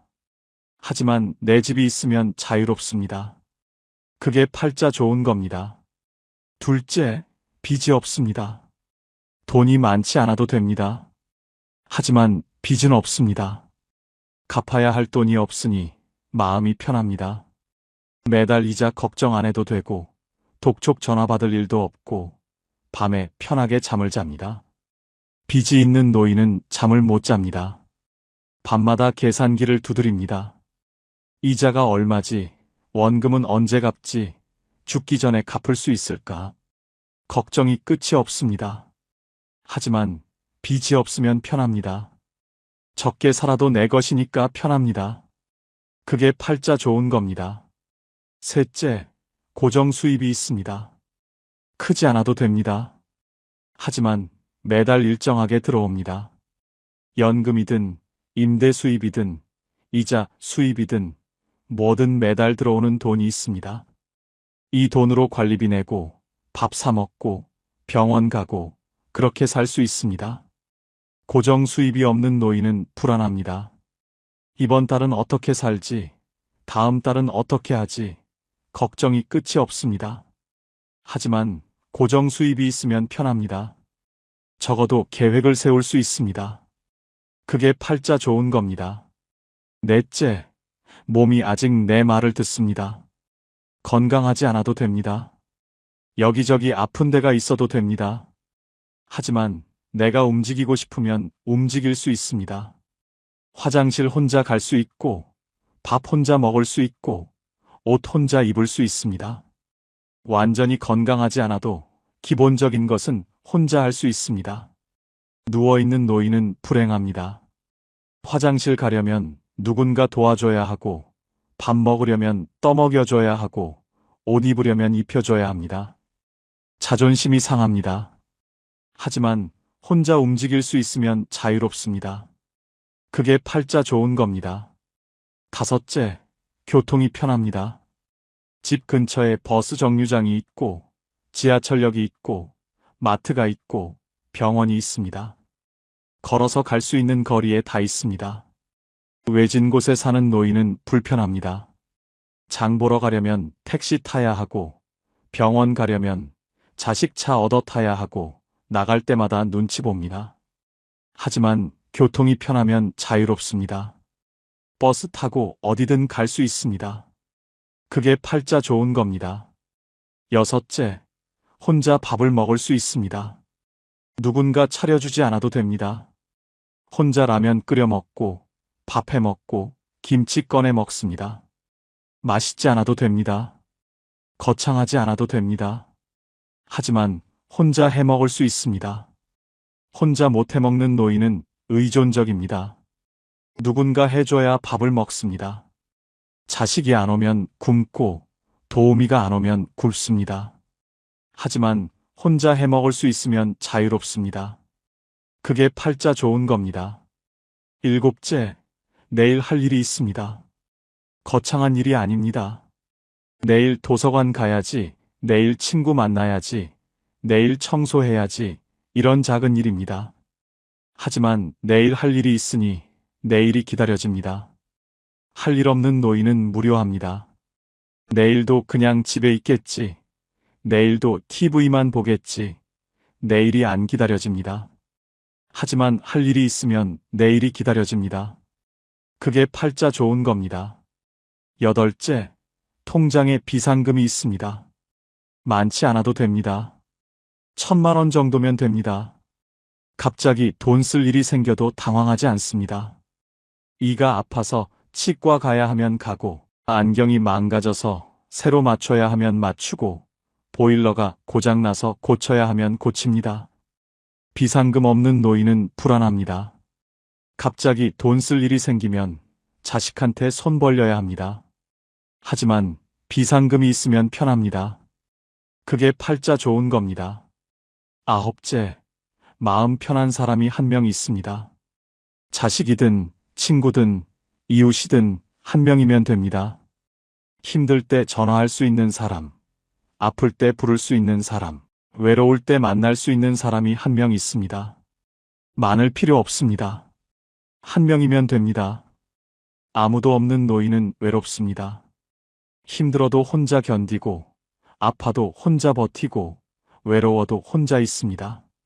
하지만 한 명이라도 있으면 든든합니다. 그게 팔자 좋은 겁니다. 열째, 하루를 후회 없이 마칩니다. 저녁에 잠자리에 들 때 오늘 잘 보냈네 하고 생각합니다. 후회가 없습니다. 오늘 그 사람한테 그렇게 말할 걸, 오늘 그거 할 걸, 이런 후회가 없습니다. 오늘 할 일을 했고, 오늘 만날 사람을 만났고, 오늘 하루를 살았습니다. 그래서 편하게 잠듭니다. 후회 많은 노인은 잠을 못 잡니다. 밤마다 후회합니다. 하지만 후회 없이 사는 노인은 편하게 잠듭니다. 그게 팔자 좋은 겁니다. 이 10가지가 노후에 팔자 좋은 사람의 현실적 조건입니다. 화려하지 않습니다. 거창하지 않습니다. 하지만 살아보니 가장 중요한 것들입니다. 이 중에서 5가지만 있어도 노후는 편안합니다. 10가지 다 있으면 노후는 축복입니다. 그렇다면 이 중에서 가장 중요한 것은 무엇일까요? 노후에 가장 상팔자인 사람의 핵심 5가지를 말씀드리겠습니다. 첫째, 내 집에서 눈치 안 보고 사는 자유입니다. 집이 크든 작든, 낡든 새 것이든 내 집이면 됩니다. 아침에 일어나서 거실 나갈 때 눈치 안 봐도 되고, 냉장고 열 때 눈치 안 봐도 되고, 친구 부를 때 눈치 안 봐도 됩니다. 이게 자유입니다. 75세 김영희 씨는 30평 아파트에 혼자 삽니다. 여기가 내 집이에요. 누구 눈치 안 보고 살 수 있어요. 자식 집에 가면 눈치 봐야 하는데 여기는 내 마음대로예요. 이게 제일 좋아요. 내 집이 있다는 건 자유가 있다는 겁니다. 그게 상팔자입니다. 둘째, 연금이라는 흔들리지 않는 수입입니다. 많지 않아도 됩니다. 매달 80만 원이든 100만 원이든 일정하게 들어옵니다. 이 돈으로 살 수 있습니다. 자식한테 손 안 벌려도 되고, 누구한테 빌릴 필요도 없고, 내 돈으로 삽니다. 73세 박철수 씨는 연금 90만 원으로 삽니다. 많지는 않아요. 하지만 매달 일정하게 나오니까 계획을 세울 수 있어요. 이번 달에 얼마 쓸지 알고, 다음 달에도 얼마 들어올지 알고, 그게 안심이 돼요. 연금이 있다는 건 안정이 있다는 겁니다. 그게 상팔자입니다. 셋째, 혼자서도 잘 노는 능력입니다. 누군가 함께하지 않아도 즐겁습니다. 혼자 산책 나가도 좋고, 혼자 책 읽어도 좋고, 혼자 음악 들어도 좋습니다. 외롭지 않습니다. 혼자 있는 시간이 편합니다. 70세 이순자 씨는 혼자 노는 법을 압니다. 나는 혼자 있는 게 좋아요. 아침에 커피 마시면서 창밖 보는 것도 좋고, 오후에 도서관 가서 책 읽는 것도 좋고, 저녁에 음악 들으면서 뜨개질하는 것도 좋아요. 누군가 필요 없어요. 혼자 노는 능력이 있다는 건 자립이 있다는 겁니다. 그게 상팔자입니다. 넷째, 돈 걱정 없이 잠드는 밤입니다. 통장 잔고가 많지 않아도 됩니다. 하지만 빚은 없고, 내일 당장 돈 쓸 일도 없고, 편하게 잠듭니다. 저녁에 침대에 누워서 내일 뭐 먹지 생각하지, 내일 돈 어떻게 구하지 걱정하지 않습니다. 68세 최정혜 씨는 돈이 많지 않습니다. 하지만 편하게 잠듭니다. 통장에 돈이 많지는 않아요. 하지만 빚도 없고, 당장 쓸 일도 없고, 그래서 편하게 자요. 돈 걱정하면서 자는 것보다 훨씬 나아요. 편하게 잠든다는 건 마음이 편하다는 겁니다. 그게 상팔자입니다. 다섯째, 내 몸이 아직 내 말을 들어주는 삶입니다. 완전히 건강하지 않아도 됩니다. 여기저기 아파도 됩니다. 하지만 내가 걷고 싶으면 걸을 수 있고, 먹고 싶으면 먹을 수 있고, 자고 싶으면 잘 수 있습니다. 내 몸이 내 말을 듣습니다. 72세 윤동철 씨는 무릎이 안 좋습니다. 하지만 걸을 수 있습니다. 무릎이 아파요. 하지만 천천히 걸으면 걸을 수 있어요. 산책도 나가고 마트도 가고 혼자 다 해요. 이게 얼마나 감사한지 몰라요. 내 몸이 내 말을 듣는다는 건 자유가 있다는 겁니다. 그게 상팔자입니다. 독일 철학자 쇼펜하우어는 이런 말을 했습니다. 행복은 가진 것이 아니라 느끼는 것이다. 팔자 좋은 노후는 많이 가진 노후가 아니라 편안하게 느끼는 노후입니다. 돈이 많아도 불안하면 불행하고, 돈이 적어도 편안하면 행복합니다. 자식이 많아도 외로우면 불행하고, 혼자여도 편안하면 행복합니다. 팔자는 조건이 아니라 상태입니다. 어떤 조건에 있느냐가 아니라 어떤 상태로 사느냐가 팔자를 결정합니다. 인생은 버텨낸 사람이 아니라 자기 하루를 지킨 사람이 이깁니다. 버티는 건 괴롭습니다. 이를 악물고 버티고, 참고 버티고, 견디고 버팁니다. 하지만 자기 하루를 지키는 건 편합니다. 오늘 하루 내가 하고 싶은 것 하나 하고, 내가 먹고 싶은 것 하나 먹고, 내가 만나고 싶은 사람 하나 만나고, 그렇게 하루를 지킵니다. 버티는 사람은 언젠가 무너집니다. 하지만 하루를 지키는 사람은 무너지지 않습니다. 오늘 하루를 지켰으니 내일도 지킬 수 있습니다. 그렇게 하루하루 지키다 보면 1년이 되고 10년이 됩니다. 성공이 아니라 존엄이 노후의 기준입니다. 노후는 뭔가를 이루는 시간이 아닙니다. 뭔가를 지키는 시간입니다. 내 자존심을 지키고, 내 자유를 지키고, 내 하루를 지킵니다. 크게 성공하지 않아도 됩니다. 하지만 존엄은 지켜야 합니다. 누구한테 손 벌리지 않고, 누구한테 눈치 보지 않고, 내 힘으로 삽니다. 그게 존엄입니다. 그리고 그 존엄이 노후를 지킵니다. 70대가 넘어서야 깨달은 분들이 한결같이 말씀하셨습니다.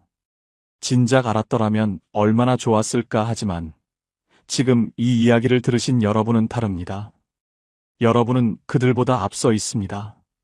노후에 가장 팔자 좋은 사람은 대단한 사람이 아니라 오늘 하루를 스스로 책임질 수 있는 사람입니다. 아침에 눈 뜨고, 밥 먹고, 산책 나가고, 사람 만나고, 책 읽고, 저녁에 편하게 잠드는 사람입니다. 거창하지 않습니다. 하지만 그게 팔자 좋은 삶입니다. 우리는 평생 주는 것만 배웠지 멈추는 것은 배우지 못했습니다. 하지만 이제는 압니다. 조금 덜 해주는 것도 사랑이라는 걸요. 이제는 조금 짐을 내려놓아도 됩니다. 이제는 나를 위해 살아도 됩니다. 여러분, 오늘 하루를 돌아보세요. 오늘 감사할 일이 있었나요? 오늘 웃은 일이 있었나요? 오늘 편안했던 순간이 있었나요? 그렇다면 여러분은 이미 팔자 좋은 사람입니다. 큰 집이 없어도, 많은 돈이 없어도, 자식이 잘 되지 않았어도 오늘 하루를 편안하게 보냈다면 그게 팔자입니다. 내일도 그렇게 보내세요. 스스로 하루를 채우고 혼자 있어도 무너지지 않고 작은 것에 감사하며 사세요. 그게 진짜 상팔자 노후입니다. 여러분 모두 그런 노후를 사시길 진심으로 응원합니다. 이미 여기까지 살아오신 것만으로도 충분히 대단하신 분들입니다. 앞으로도 조금씩 천천히 여러분만의 속도로 살아가시길 바랍니다. 오늘 이 이야기가 여러분께 작은 용기가 되었기를 바랍니다. 오늘 이 영상이 여러분의 가슴에 와닿으셨다면 구독과 좋아요로 저희와 함께 해주세요. 그리고 댓글로 여러분의 이야기를 들려주시면 정말 기쁠 것 같아요. 여러분 한 분 한 분 모두 평온하고 행복한 노후를 보내시길 진심으로 바랍니다. 지금까지 황금노후였습니다. 감사합니다. 돈이 소용없습니다. 화장실도 혼자 못 가는데. 요양병원 침대에 누워 계신 조병수 어르신이 힘겹게 내뱉은 말입니다. 직원 50명짜리 큰 회사를 운영하셨던 분이에요. 재산도 30억이 넘었습니다. 그런데 갑자기 중풍 하나로 모든 게 끝났어요. 간병인이 기저귀를 갈아드리는 동안 어르신은 멍하니 천장만 바라보셨습니다. 애써 참았지만 어느새 두 눈에 눈물이 주르르 흐릅니다. 돈도 자식도 그 순간만큼은 아무 소용이 없었습니다. 여러분, 세상에서 진짜 팔자 좋은 노후가 뭔지 아세요? 2025년 한국보건사회연구원 조사 결과 재산 10억 이상 노인과 1억 미만 노인의 행복도 차이는 거의 없었습니다. 충격적인 사실, 행복한 노인들의 공통점은 딱 하나였어요. 많이 가진 사람이 아니라 지금 가진 것을 즐길 줄 아는 사람이었습니다. 오늘은 70, 80이 되어도 매일을 소풍처럼 사는 진짜 상팔자들의 비밀 8가지를 파헤쳐 보려고 합니다. 내 팔자는 왜 이럴까? 사는 게 왜 이렇게 지루하고 재미가 없을까? 고민하시는 분들은 오늘 이야기를 끝까지 들어보십시오. 이야기가 끝날 때쯤엔 여러분은 그 해답을 얻으시고 인생이 분명히 달라 보일 겁니다. 자, 팔자 좋은 사람들의 8가지 비밀, 지금 시작하겠습니다. 첫 번째, 죽을 때까지 내 집에서 사는 사람입니다. 2025년 조사에서 요양원 입소 노인의 67%가 집에 가고 싶다고 답했습니다. 10명 중 7명이 집에 가고 싶다고 해요. 왜일까요? 아무리 좋은 요양원도 집이 아닌 겁니다. 79세 김말순 할머니는 서울 변두리 15평도 안 되는 낡은 빌라에 사십니다. 지은 지 30년이 넘었어요. 벽에 곰팡이 자국도 있고 화장실 타일도 깨져 있고 여름엔 덥고 겨울엔 춥습니다. 자식들이 요양원 가시라고 몇 번이나 권유했어요.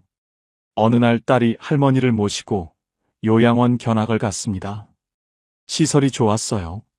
방도 깨끗하고 식사도 나오고 운동도 시켜주고 사람들도 있었어요. 그런데 할머니는 둘러보는 내내 입을 다무셨습니다. 직원이 안내했어요. 어머님, 여기가 주무시는 방이에요. 창문도 있고 햇볕도 잘 들어요. 할머니가 방을 둘러봤어요. 조용했습니다. 여기 몇 시에 자요? 저녁 9시에 소등해요. 밥은 언제 먹어요? 아침 7시, 점심 12시, 저녁 6시에 나와요. 밤에 배고프면 간식을 드릴 수 있어요. 요청하시면 돼요. 할머니가 고개를 끄덕이셨어요. 그리고 집에 돌아와서 딸한테 말씀하셨습니다. 나 안 갈 거야. 왜요, 엄마? 거기 좋잖아요. 좋은데 내 집이 아니잖아. 밥 먹는 시간도 정해져 있고, 자는 시간도 정해져 있고, 거기서는 밤에 배고프면 냉장고 못 열어. 나는 집에서 밤 12시에 짜파게티 끓여 먹을 수 있어야 해. 딸이 웃었어요. 엄마 맨날 라면 드세요? 그게 중요한 게 아니잖아. 내가 하고 싶을 때 할 수 있다는 게 중요한 거지. 할머니는 결국 그 작은 빌라에서 85세까지 사시다가 어느 봄날 아침 당신이 평생 좋아하시던 베란다 의자에 앉은 채로 편안하게 돌아가셨습니다. 발견한 큰딸이 울면서 말했어요. 어머니는 평생 당신이 원하는 대로 사셨어요. 마지막까지도요. 내 집은 건물이 아닙니다. 마지막 자존심입니다. 아무리 작고 낡아도 내 명의로 된 집 한 채, 그곳에서 내가 하고 싶은 대로 살 수 있다는 것. 그게 팔자 좋은 겁니다. 두 번째, 내 몸이 내 말을 잘 듣는 사람입니다. 2025년 기준 75세 이상 노인의 38%가 일상생활 중 한 가지 이상을 타인의 도움으로 해결하고 있습니다. 10명 중 4명은 혼자 밥 먹기, 혼자 화장실 가기, 혼자 옷 입기 중 하나를 남의 손을 빌려야 한다는 겁니다. 이 통계를 들으면 어떤 생각이 드세요? 조병수 할아버지 이야기를 들려드릴게요. 할아버지는 젊었을 때 사업을 크게 하셨어요. 직원이 50명이나 되는 회사를 운영하셨습니다. 재산도 많으셨어요. 그런데 70대 중반에 중풍이 오면서 왼쪽 몸이 마비됐습니다. 말도 어눌해지셨어요. 자식들이 좋은 요양병원에 모시고 간병인도 붙여드렸습니다. 한 달 병원비만 400만 원이 나갔어요. 어느 날 제가 병문안을 갔더니 할아버지가 침대에 누워 계셨습니다. 간병인이 기저귀를 갈아드리고 있었어요. 할아버지는 천장을 보고 계셨습니다. 눈물이 흘렀어요. 간병인이 나가고 나서 할아버지가 힘겹게 말씀하셨어요. 돈이 소용없더라. 화장실도 혼자 못 가는데. 그 말을 듣는데 가슴이 먹먹했습니다. 평생 50명 직원 거느리던 분이 기저귀를 차고 계셨어요. 돈이 아무리 많아도 화장실을 혼자 못 가면 자존심이 무너지는 겁니다. 반면 82세 윤정순 할머니는 재산이 별로 없어요. 그런데 매일 아침 6시에 일어나서 30분씩 산책을 하십니다. 무릎도 좀 안 좋고 허리도 가끔 아프지만 지팡이 짚고 천천히 동네 한 바퀴를 도세요. 집에 와서 혼자 밥 해 드시고 청소하시고 빨래하십니다. 어느 날 할머니가 말씀하셨어요. 힘들긴 한데 그래도 내 몸이 내 말을 들으니까 다행이지. 요새 내 또래들 보면 다들 누워 지내거나 휠체어 타고 다니는데 나는 비록 느려도 내 발로 걷잖아. 그게 얼마나 큰 행운인지 몰라. 할머니 눈가가 촉촉했어요. 제가 물었습니다. 할머니 건강 비결이 뭐예요? 비결은 없어. 그냥 매일 조금씩 움직이는 거야. 쉬고 싶어도 나가. 귀찮아도 나가. 몸이 굳으면 끝이니까. 건강은 있을 때 모릅니다. 잃고 나서야 그게 전부였다는 걸 알아요. 지금 당장 일어나세요. 거창한 운동 필요 없습니다. 하루 20분만 걸으세요. 그게 쌓이면 내 몸이 내 말을 듣는 시간이 길어집니다. 세 번째, 돈 걱정 없이 두 다리 뻗고 잠드는 사람입니다. 2025년 노인 빈곤 실태조사에서 충격적인 결과가 나왔습니다. 자녀에게 재산을 미리 증여한 노인의 41%가 노후 생활비 부족을 경험했습니다. 10명 중 4명이 자식한테 재산 물려줬다가 노후에 돈이 없어서 힘들었다는 겁니다. 강만수 할아버지 이야기를 들려드릴게요. 할아버지는 평생 중소기업에서 일하다 은퇴하셨어요. 재산이라곤 작은 아파트 한 채와 예금 3천만 원이 전부였습니다. 친구들 중엔 훨씬 많이 가진 사람도 있었어요. 그런데 할아버지는 늘 마음이 편안해 보이셨어요. 어느 날 제가 여쭤봤습니다. 할아버지, 노후 준비가 많이 부족하지 않으세요? 할아버지가 씩 웃으셨어요. 나 별로 가진 거 없어. 그냥 내일 먹을 쌀 걱정 안 하고, 아프면 병원 갈 돈 있고, 가끔 손주들 용돈 줄 수 있으면 그걸로 됐지 뭐.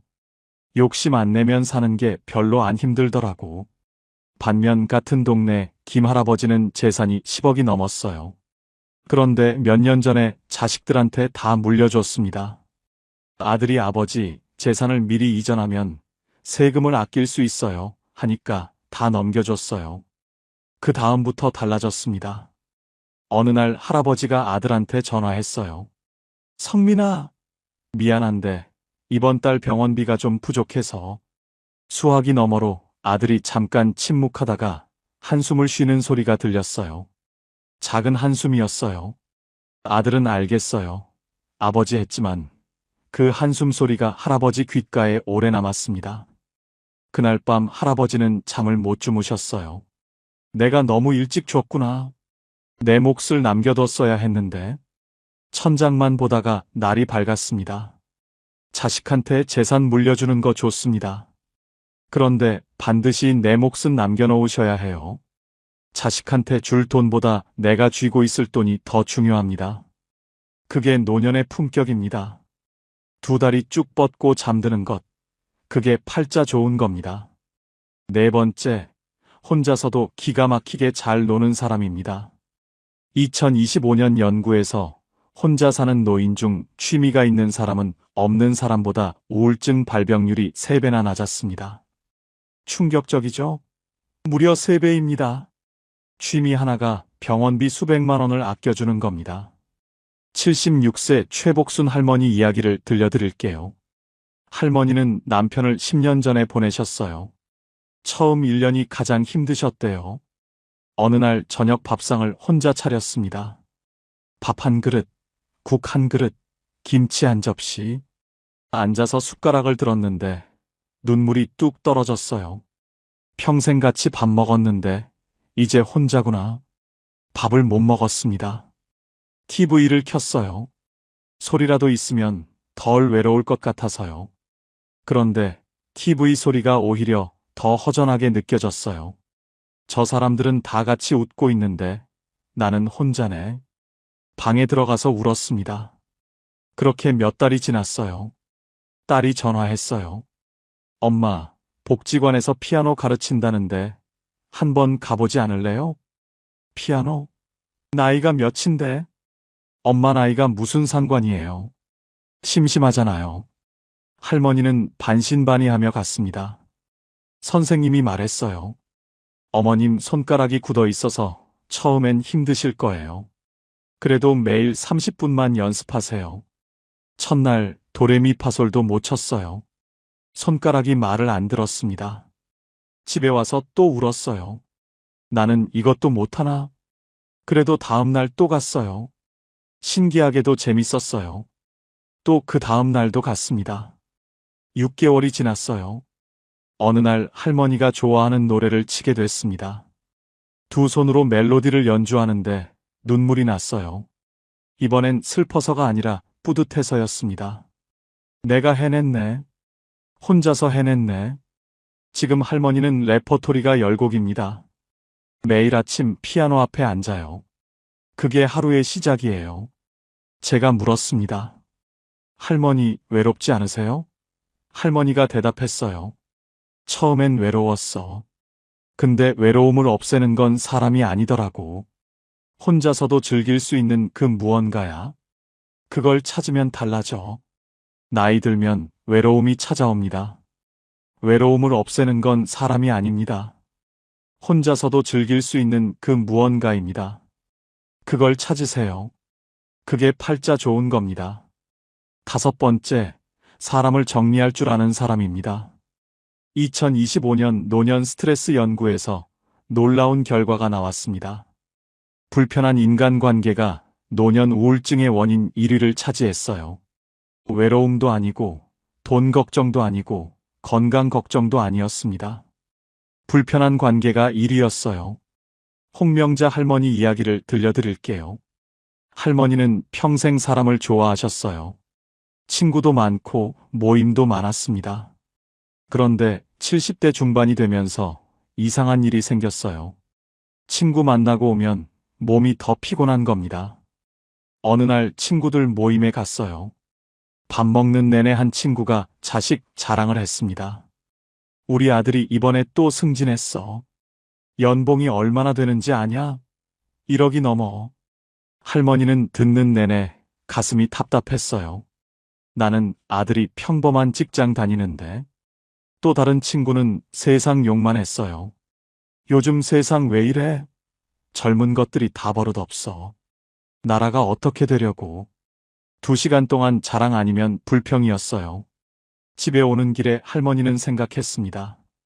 내가 왜 갔지? 기분만 나빠졌잖아. 그런데 다음 달에 또 갔어요. 안 가면 섭섭해한다고. 또 기분 나빠졌어요. 몸도 피곤했습니다. 그렇게 반복됐어요. 어느 날 아침 할머니가 일어났는데 몸이 안 좋았어요. 그날 또 모임이 있었습니다. 전화기를 들었다가 내려놨어요. 가야 하나. 또 들었다가 내려놨습니다. 가면 또 피곤하겠지. 결국 전화를 안 했어요. 오늘은 안 가야겠다. 안 갔습니다. 그날 하루가 편했어요. 다음 달에도 안 갔어요. 연락을 줄이기 시작했습니다. 처음엔 미안했어요. 오래 알고 지낸 사이인데. 그래도 계속 줄였어요. 6개월이 지났습니다. 할머니 얼굴이 밝아졌어요. 지금은 진짜 편한 친구 2~3명하고만 만나세요. 만나면 자랑도 없고 불평도 없어요. 그냥 편하게 이야기하고 맛있는 거 먹고 웃고 헤어집니다. 할머니가 말씀하셨어요. 나이 들면 사람이 많을수록 좋은 게 아니더라. 만나고 나서 편한 사람이 한 명이면 충분해. 그게 진짜 복이야. 싸우거나 절교 선언할 필요 없어요. 그냥 조용히 연락을 줄이면 됩니다. 자식한테 전화를 안 할수록 관계가 좋아지듯이 불편한 친구한테 연락을 안 할수록 마음이 편해집니다. 그게 팔자 좋은 겁니다. 6번째, 오늘 하루를 이유 없이 만족하는 사람입니다. 2025년 연구에서 매일 소소한 것에 감사하는 습관이 있는 노인은 그렇지 않은 노인보다 평균 수명이 7년 더 길었습니다. 정말 충격적입니다. 무려 7년입니다. 감사하는 마음 하나가 7년을 더 살게 해준다는 겁니다. 여러분, 매일 감사하는 마음으로 사셔서 다 함께 7년 더 즐겁게 사시길 응원드립니다. 78세 정봉수 할아버지 이야기를 들려드릴게요. 할아버지는 특별한 취미도 없고 큰 계획도 없으세요. 그냥 아침에 일어나서 세수하고 아침 먹고 동네 한 바퀴 걷고 점심 먹고 낮잠 자고 저녁 먹고 TV 보다가 책 조금 읽고 주무세요. 매일 똑같은 일상입니다. 그런데 이 할아버지에게는 특별한 기억이 하나 있어요. 2년 전에 오랜 친구가 암 판정을 받았습니다. 할아버지가 병문안을 갔어요. 친구가 병원 침대에 누워 있었습니다. 할아버지가 손을 잡았어요. 친구가 말했습니다. 봉수야, 나 요즘 생각하는 게 있어. 뭔데? 집에서 밥 먹는 거. 그냥 내 밥상에서 내가 먹고 싶은 거 먹고 싶어. 여기 병원 밥은 맛이 없어. 집에서 된장찌개 끓여 먹고 싶다. 할아버지는 그 말을 듣고 아무 말도 못했어요. 집에 돌아왔습니다. 저녁 밥상을 차렸어요. 된장찌개를 끓였습니다. 한술 떴는데 눈물이 났어요. 내가 지금 이 평범한 밥을 먹을 수 있다는 게 기적이구나. 그날 이후로 할아버지가 달라졌습니다. 아침에 일어나면 오늘도 살아있네 하고 혼잣말을 해요. 밥 먹으면서 오늘도 맛있네 하고 말해요. 산책하면서 오늘 날씨 정말 좋다 하고 말합니다. 아들이 놀러 왔어요. 아버지 심심하지 않으세요? 할아버지가 빙긋 웃으셨어요. 심심하긴. 근데 있잖아. 나 이 나이까지 살면서 깨달은 게 하나 있어. 특별한 일이 없다는 게 얼마나 큰 행운인지. 아프지 않고 배고프지 않고 그냥 평범하게 하루를 보낼 수 있다는 게 사실은 기적이야. 특별한 날을 기다리지 마세요. 오늘 이 평범한 하루가 나중에 가장 그리운 날이 됩니다. 그게 팔자 좋은 겁니다. 7번째, 매달 꼬박꼬박 나오는 연금이 있는 사람입니다. 2025년 기준 60대 이상 중 국민연금 수령자는 전체의 48%입니다. 절반이 넘는 노인이 연금 없이 살고 있다는 겁니다. 여러분은 어느 쪽이신가요? 박할아버지는 평생 공무원으로 일하다 퇴직하셨어요. 매달 20일이 되면 200만 원 연금이 본인 통장으로 들어옵니다. 그 돈으로 장도 보시고 친구들 만나면 밥도 사시고 손주들 용돈도 주십니다. 아무한테도 손 벌릴 필요가 없어요. 아들이 생일에 용돈 드리려고 하면 오히려 손을 저으십니다. 됐어, 됐어. 나 연금 나와. 너나 써. 그 말 한마디에 얼마나 큰 당당함이 담겨 있는지 아세요? 반면 같은 동네 이 할아버지는 평생 자영업을 하셨는데 국민연금을 제대로 못 내셔서 연금이 없었어요. 큰아들이 매달 50만 원씩 용돈 봉투를 드렸습니다. 아들은 실은 내색 한 번 안 했어요. 그런데 할아버지는 그 봉투를 받을 때마다 목이 메었습니다. 어느 날 아들이 봉투를 드리고 나가는데 할아버지가 화장실에 들어가셨어요. 한참 있다가 나오셨는데 눈이 빨개져 있었습니다. 몰래 우신 거예요. 아들한테는 절대 내색 못 하셨어요. 내가 자식한테 짐이 됐구나. 평생 일해서 이게 뭔가. 그 50만 원을 쓰는 것도 조심스러웠어요. 몸이 아파도 병원을 미루셨습니다. 아들이 번 돈인데 병원비로 쓰면 미안하지. 연금은 단순히 생활비가 아닙니다. 자식 앞에서